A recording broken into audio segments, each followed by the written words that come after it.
This school of Florence was motivated by a recovery of Greek philosophy and Greek mythology, a recovering of Plato and Aristotle and all those cats and the mythology of Greco-Roman culture.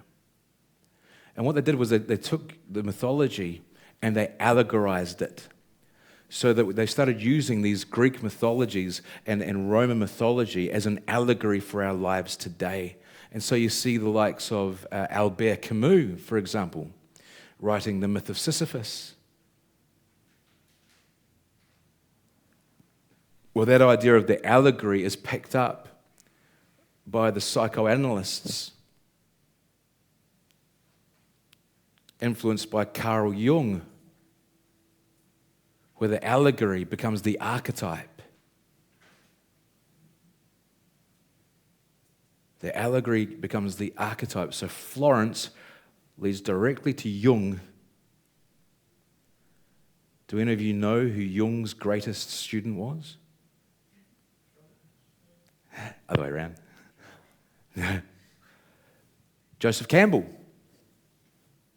Joseph Campbell takes up the archetypes of Carl Jung and writes them out into stories and says that all stories are a basic breakdown of these archetypes.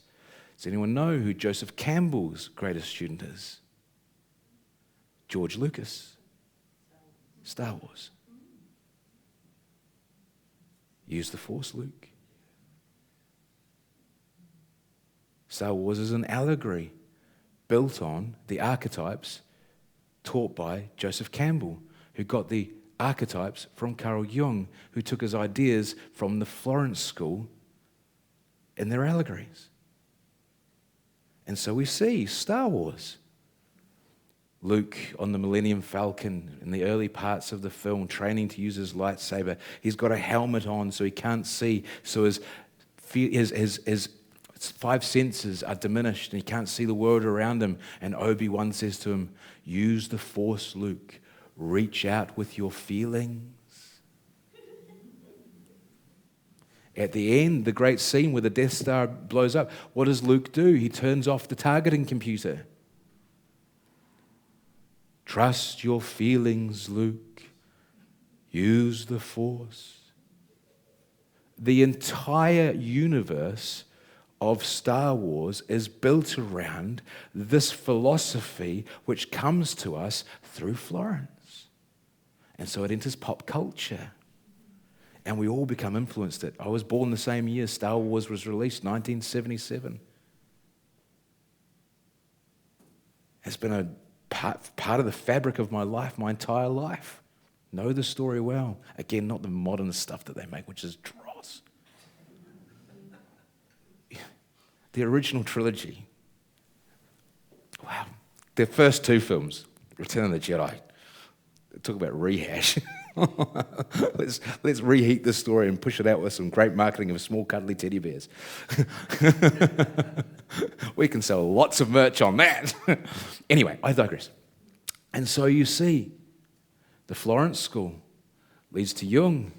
Jung leads to Campbell. Campbell leads to George Lucas. And we all fall foul of the worldview as it's marketed to us from everywhere. Do you know who the greatest?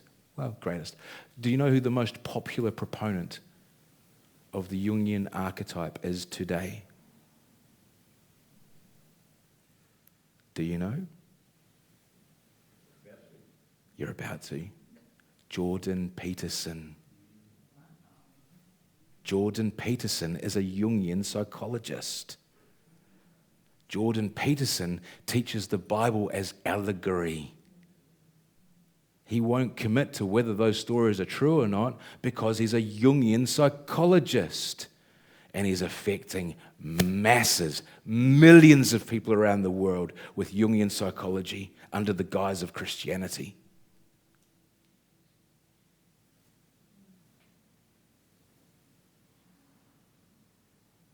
And so we see the rise and triumph of the therapeutic in the 20th century as everything moves from thinking to feeling. I think, therefore I am, became I feel, therefore I am, and I am whatever I feel myself to be.